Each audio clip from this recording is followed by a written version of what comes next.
नरेंद्र मोदी जी की, आदरणीय योगी आदित्यनाथ जी की, आदरणीय बसनगौಡ पाटिल यत्नाळ जी की, कर्नाटकದ ಯೋಗಿ ಬಸನಗೌಡ ಪಾಟೀಲ್ ಯತ್ನಾಳ್ जी की ಧನ್ಯವಾದಗಳು. ಪ್ರಪ್ರಥಮವಾಗಿ ಐತಿಹಾಸಿಕ ವಿಜಯಪುರ ಜಿಲ್ಲೆಯ ತಾಳಿಕೋಟಿ ನಗರ ಹಾಗೂ ಸುತ್ತಮುತ್ತಲಿನ ಗ್ರಾಮದಿಂದ ಆಗಮಿಸಿದಂತ ಸಮಸ್ತ ರಾಷ್ಟ್ರಭಕ್ತ ಹಿಂದೂಗಳಿಗೆ ಬಸನಗೌಡ ಪಾಟೀಲ್ ಯತ್ನಾಳ್ ವತಿಯಿಂದ, ಈ ವೇದಿಕೆ ವತಿಯಿಂದ, ಹಿಂದೂ ಸಂಘಟನೆಗಳ ವತಿಯಿಂದ ತುಂಬ ಕೃತಜ್ಞತೆಗಳನ್ನು. ನಿಮ್ಮ ಉತ್ಸಾಹ ಅಭಿಮಾನ ನೋಡಿದ್ರೆ ಗೊತ್ತಾಗ್ತಾ ಇತ್ತು, ಯಡಿಯೂರಪ್ಪ ವಿಜೇಂದ್ರ ಬಹಳ ದೊಡ್ಡ ತಪ್ಪ ಹೆಜ್ಜೆಯನ್ನು ನೀವು ಇಟ್ಟು ಬಿಟ್ಟಿರಿ. ನೀವು ಕೇವಲ ಬಸನಗೌಡ ಪಾಟೀಲ್ ಯತ್ನಾಳ್ರನ್ನ ಭಾರತೀಯ ಜನತಾ ಪಾರ್ಟಿಯಿಂದ ಉಚ್ಚಾಟನೆ ಮಾಡಿಲ್ಲ, ಸಮಸ್ತ ಹಿಂದೂ ಸಮಾಜವನ್ನೇ ನೀವು ಭಾರತೀಯ ಜನತಾ ಪಾರ್ಟಿಯಿಂದ ಉಚ್ಚಾಟನೆ ಮಾಡಿ. ನನಗೆ ಈ ಸಂದರ್ಭದಲ್ಲಿ 1994ರ ವಿಜಯಪುರ ನಗರದಲ್ಲಿ ಪ್ರಮೋದ್ ಮಹಾಜನ್ ಅವರು ಹೇಳಿದಂತ ಮಾತುಗಳು ನೆನಪಾಗ್ತಾ ಇದ್ದಾವೆ. ಚಲತಾ ಘೋಡಾ रुका क्यों, चूल्ही पर रखी हुई रोटी जलकर राख क्यों हुई. भ्रष्टाचार के खिलाफ बोलने वाला बसनगौड़ा यत्नाळ को बीजेपी येडियुरप्पा ने पार्टी से क्यों निकाला. इसका जवाब सिर्फ राघवन्नीगिरी या तालिकोटियों के हिंदू नहीं मांग रहा है, पूरा कर्नाटक के हिंदू बीजेपी हाईकमान से मांग रहा है.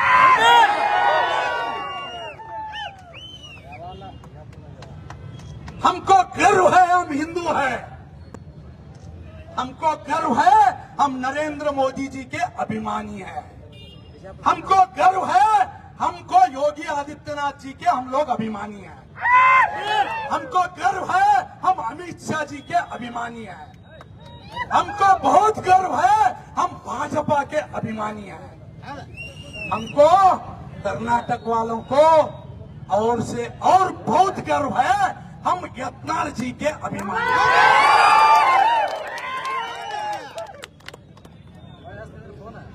ಇವತ್ತು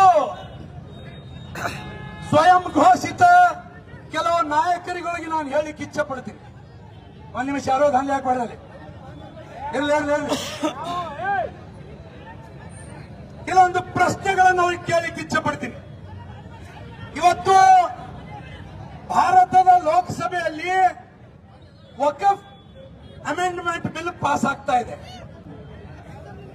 ಕರ್ನಾಟಕದ ಮಠ ಮಂದಿರಗಳು, ರೈತರ, ಸಾಮಾನ್ಯ ಜನರ ಜಮೀನನ್ನೇನು ಜಿಹಾದಿ ವಕಫ್ದವ್ರು ಹೊಡಿತಾ ಇದ್ರು, ಅದನ್ನು ಉಳಿಸಬೇಕಂತೇಳಿ ಮೊದಲ ದನಿ ಎದ್ದವರೇ ಬಸನಗೌಡ ಪಾಟೀಲ್. ಇವತ್ತು ಕರ್ನಾಟಕ ರಾಜ್ಯದ ಸಂಸದರಿಗೆ, ಸಮಸ್ತ ರಾಷ್ಟ್ರಭಕ್ತರ ಪರವಾಗಿ ನಾನು ವಿನಂತಿ ಮಾಡ್ಕೋತೀನಿ. ಈಗಾಗಲೇ ಏನದು ಬಿಲ್ ಅಮೆಂಡ್ಮೆಂಟ್ ಅಲ್ಲಿ ಪ್ರಸ್ತಾವನೆ ಇಟ್ಟಿದಾರೋ ಇಲ್ಲ ನನಗೆ ಗೊತ್ತಿಲ್ಲ, ಮಾಧ್ಯಮವನ್ನು ನೋಡಿಲ್ಲ ನಾನು. ದಯಮಾಡಿ ಎಲ್ಲರೂ ಪಕ್ಷಾತೀತವಾಗಿ ರೈತರ ಜಮೀನು ಉಳಿಸೋಗೋಸ್ಕರ, ಮಠ ಮಾನ್ಯಗಳ ಜಮೀನು ಉಳಿಸೋಗೋಸ್ಕರ, ನಮ್ಮ ಸಾರ್ವಜನಿಕ ಮುಕ್ತ ಜನತೆಯ ಜಮೀನು ಉಳಿಸೋಗೋಸ್ಕರ ಎಲ್ಲರೂ ನರೇಂದ್ರ ಮೋದಿ ಅವರು ತಂದಂತ ವಕಫ್ ಅಮೆಂಡ್ಮೆಂಟ್ ಬಿಲ್ಗೆ ತಮ್ಮ ಕೈ ಎತ್ತುವುದರ ಮುಖಾಂತರ ಇವತ್ತು ಬೆಂಬಲವನ್ನು ಕೊಡಬೇಕು. ಒಂದು ವೇಳೆ ಯಾರಾದರೂ ಅದನ್ನು ವಿರೋಧ ಮಾಡಿದ್ರೆ ಹಿಂದೂ ಸಮಾಜ ಮರೆಯಂಗಿಲ್ಲ. ಇವತ್ತು ಅಚ್ಚರಿ ಆಗ್ತದೆ ನಿಮಗೆ. ಒಂದು ರೀತಿಯಲ್ಲಿ ಇವತ್ತು ನಾವು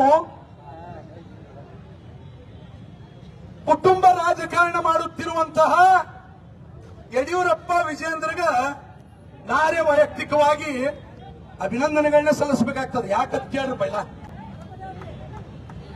ನೀವು ಬಸನಗೌಡ ಪಾಟೀಲ್ ಯತ್ನಾಳ್ ಅವರನ್ನು ಉಚ್ಚಾಟನೆ ಮಾಡಿದ್ದಕ್ಕ ಕರ್ನಾಟಕ ರಾಜ್ಯದ ಹಿಂದೂಗಳು ಬೀದಿಗೆ ಬಂದ್ರಿ. ಇವತ್ತ ನಾವು ಯತ್ನಾಳರ ಜೊತೆಯಲ್ಲಿದ್ದೇವೆ, ಹಿಂದುತ್ವದ ಜೊತೆ ಇದ್ದೇವೆ, ಕುಟುಂಬ ರಾಜಕಾರಣದ ಜೊತೆ ನಾವು ಇಲ್ಲ.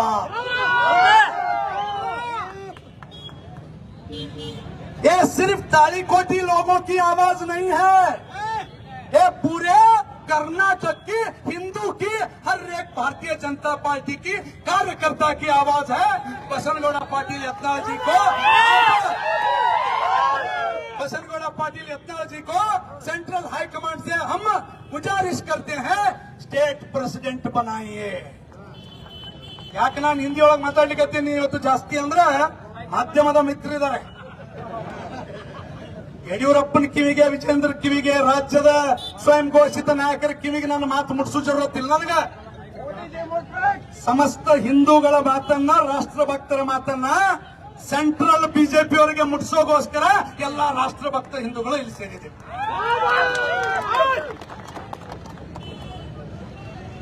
ಯತ್ನಾಳ್ ಅವರ ಬಗ್ಗೆ ಹೀನಾಯವಾಗಿ ಸ್ವತಂತ್ರ ಕೆಲ ಮಾಜಿಗಳು ಮಾತಾಡ್ಲಾಗತ್ತಾವ. ನಾನು ಪ್ರಪ್ರಥಮವಾಗಿ ಮುದ್ದೇಬಿಹಾಳ ವಿಧಾನಸಭಾ ಕ್ಷೇತ್ರದ ಸಮಸ್ತ ರಾಷ್ಟ್ರ ಭಕ್ತರಿಗೆ ಕೋಟಿ ಕೋಟಿ ನಮನಗಳನ್ನು ಹೇಳ್ತೀನಿ. ಯಾಕಂದ್ರೆ ಒಬ್ಬ ಹಿಂದೂ ವಿರೋಧಿ, ಯತ್ನಾಳ ವಿರೋಧಿಯನ್ನ ಮನೆಗೆ ಕಳಿಸಿರಲ್ಲ, ನಿಮಗೆ ಅದಕ್ಕೆ ಅಭಿನಂದನೆ. ಕಾಂಗ್ರೆಸ್ ಗೆದ್ದಕ್ಕೆ ಅಭಿನಂದನೆ ಹೇಳಂಗ ನಾನು. ಯಾರು ಮನೆಯಲ್ಲಿ ಇದ್ದುಕೊಂಡು ಹಿಂದುತ್ವವನ್ನು ವಿರೋಧ ಮಾಡಿಕೊಂಡು, ಯತ್ನಾಳರ ಹಿಂದುತ್ವದ ಕಾರ್ಯಗಳನ್ನು ವಿರೋಧ ಮಾಡಿಕೊಂಡು ಇವತ್ತು ಸ್ವಯಂ ಘೋಷಿತ ನಾಯಕ, ಕಾಯಂ ಮಾಜಿ ಶಾಸಕ ಬಾಯಿಗೆ ಬಂದಂಗೆ ಮಾತಾಡಲಾಗುತ್ತೆ. ಒಂದೇ ಒಂದು ಕರೆಯನ್ನು ಇವತ್ತು ಯತ್ನಾಳಗೌಡರು ಕೊಟ್ಟಿಲ್ಲ. ನನ್ನ ಪರವಾಗಿ ಬಂದು ಬೀದಿಗಿಳಿದು ಹೋರಾಟ ಮಾಡ್ರಿ. ಎಲ್ಲೂ ಇವತ್ತವರು ಗಾಡಿಗಳನ್ನು ಕಳಿಸಿಲ್ಲ, ಯಾರಿಗೂ ಹಣ ಕೊಟ್ಟು ಜನರು ಕಳಿಸಿಲ್ಲ. मैं central leadership JP Nadda ji से, अमित शाह जी से, हमारे आदरणीय मोदी जी से कहना चाहता हूं, एक बार आप कर्नाटक की जनता की दिल में झांक कर देखिए. ये कोई पैसा दे के बुलाई हुई भीड़ नहीं है, ये कोई पैसा लेके गाड़ी बेच के बुलाई हुई भीड़ नहीं है, ये हिंदुत्व के लिए, यत्नाल के लिए आई हुई भीड़ है.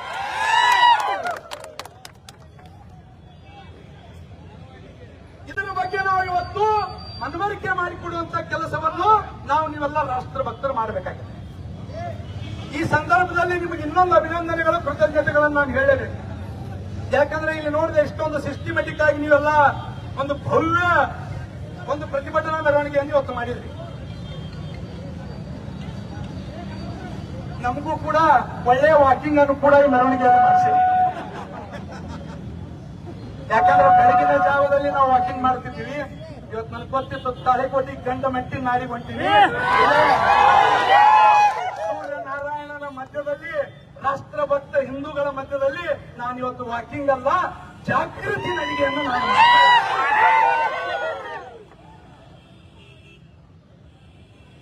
ಇವತ್ತು ಆ ಮಾಜಿ ಶಾಸಕರ ಹೇಳಿಕೆಗಳನ್ನು ಕಳೆದ 2-3 ದಿನಗಳಿಂದ ನಾವು ನೀವೆಲ್ಲ ನೋಡ್ತೇವೆ.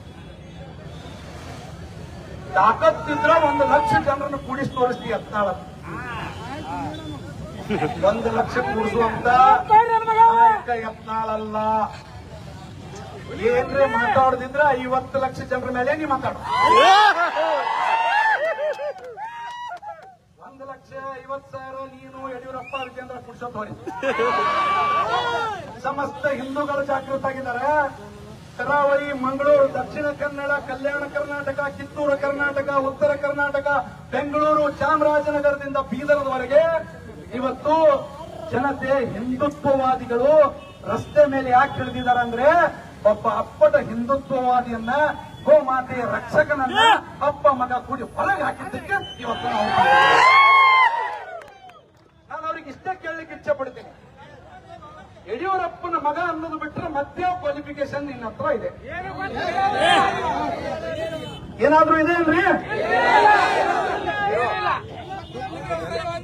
क्या खासियत है विजेंद्र तुम्हारे पास?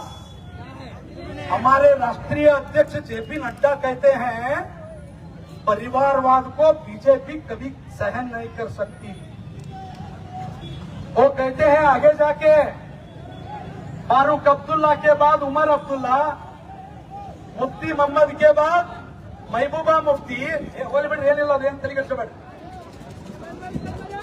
ಚೌಟಾ चौटाला के बाद चौटाला भाई, स्टैलिन के बाद एमके स्टैलिन और उदयनिधि स्टैलिन, लालू प्रसाद के बाद राबड़ी देवी, अभी तेजस्वी यादव, उद्धव ठाकरे के बाद आदित्य ठाकरे, ये सब परिवारवाद है जेपी नड्डा के मुताबिक। येडियुरप्पा के बाद राघवेंद्र एमपी बनता है, विजयेंद्र एमएलए बनता है, कर्नाटक प्रदेश के बीजेपी के अध्यक्ष बनता है। नड्डा जी ये क्या है? ये परिवारवाद नहीं है क्या? ये परिवारवाद नहीं है क्या? ये परिवारवाद, ये इसको बोलते हैं जो कर्नाटक में हो रहा है, इसको परिवारवाद कहते हैं। नमग आश्चर्य ಆಗ್ತದೆ, नड्डा जी अब राष्ट्रीय अध्यक्ष होते हुए भी कर्नाटक के मामले में इतना कमजोर क्यों है? जब मध्य प्रदेश में शिवराज सिंह चौहान को मुख्यमंत्री कुर्सी से उतार दिया जाता है तो उधर भाजपा को असर नहीं होता है, फिर भी भाजपा चुन के आती है। जब हरियाणा में मनोहर लाल खट्टर जी को सीएम की कुर्सी से उतार दिया जाता है तब भी उधर भाजपा को, कार्यकर्ता को असर नहीं होता है, फिर भी हरियाणा में बीजेपी आती है।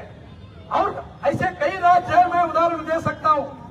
जब कर्नाटक की बात आती है, येडियुरप्पा को निकालते हैं तो केजेपी बनाता है, क्यों? येडियुरप्पा अंद्रे बीजेपी, बीजेपी अंद्रे येडियुरप्पन अल्ल। हिंदुत्व अंद्रे बीजेपी, बीजेपी अंद्रे हिंदुत्व। सरी अದ ಇಲ್ಲ? ಭಾರತ್ ಮಾತಾ ಕಿ ಮೇಲೆ ತೇರಿ, ಭಾರತ್ ಮಾತಾ ಕಿ ಎರಡು ಕೈ ಮೇಲೆ ತೇರಿ, ಭಾರತ್ ಮಾತಾ ಕಿ। ನಾನು ಮಾತನಾಡೋದು ಸರಿ ಅದೋ ಇಲ್ಲೋ? ಹಿಂದುತ್ವ ಅಂದ್ರೆ ಬಿಜೆಪಿ, ಬಿಜೆಪಿ ಅಂದ್ರೆ ಹಿಂದುತ್ವ, ಹಿಂದುತ್ವ ಅಂದ್ರೆ ಬಿಜೆಪಿ। ನಮ್ಮ ಹಾಲುಮತ ಸಮಾಜದ, ಹಿಂದೂ ಹಾಲುಮತ ಸಮಾಜದ ಈಶ್ವರಪ್ಪನವರು ತೆಗೆದು ಹಾಕಿದ್ರೆ ನಮ್ಮ ಅಪ್ಪ ಮಕ್ಕಳು ಕೂಡಿ ನಮ್ಮ ಸಂಗಣ್ಣ ಕರಡಿ ಅವರಿಗೆ ಟಿಕೆಟ್ ಕೊಡಲಿಲ್ಲ ಕೊಪ್ಪಳದಲ್ಲಿ, ಯಾಕೆ? ನಮ್ಮ ಅನಂತ್ ಕುಮಾರ್ ಹೆಗಡೆ ಹಿಂದೂ ಹುಲಿ, ಸಣ್ಣ ವಿಷಯಗಳನ್ನೇನೋ ಬಾಯಿ ತಪ್ಪಿ ಮಾತಾಡಿರ್ಬೇಕು, ಅದನ್ನ ಮಾತನ್ನು ನಾವು ಸಮರ್ಥನೆ ಮಾಡ್ಕೊಳ್ಳಂಗಿಲ್ಲ।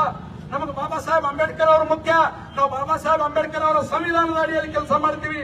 ಇವತ್ತೇನಾದ್ರೂ ಭಾರತದಲ್ಲಿ ಹಿಂದುತ್ವ ಉಳಿಲಿಕ್ಕೆ ಕಾರಣ ಆಗಿದ್ರೆ ಅದಕ್ಕೆ ಸಂವಿಧಾನ ರಚನೆ ಮಾಡಿದಂತ ಬಾಬಾ ಸಾಹೇಬ್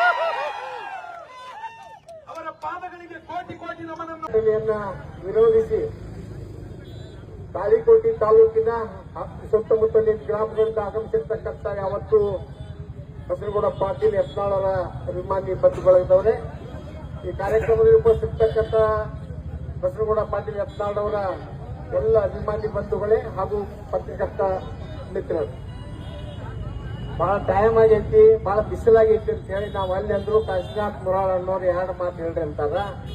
ಎರಡೇನ್ ಹೇಳುದು ಅಂತಂದ್ರ, ಒಂದನೇದಾಗಿ ಬೆಕ್ಕಾತೆ ಬರಲಿ ನಾವು ಯತ್ನಾಳ್ ನೋಡಿ ರೂಮನಂತ ಮಾತನ್ನ ಹೇಳ್ತೀವಿ।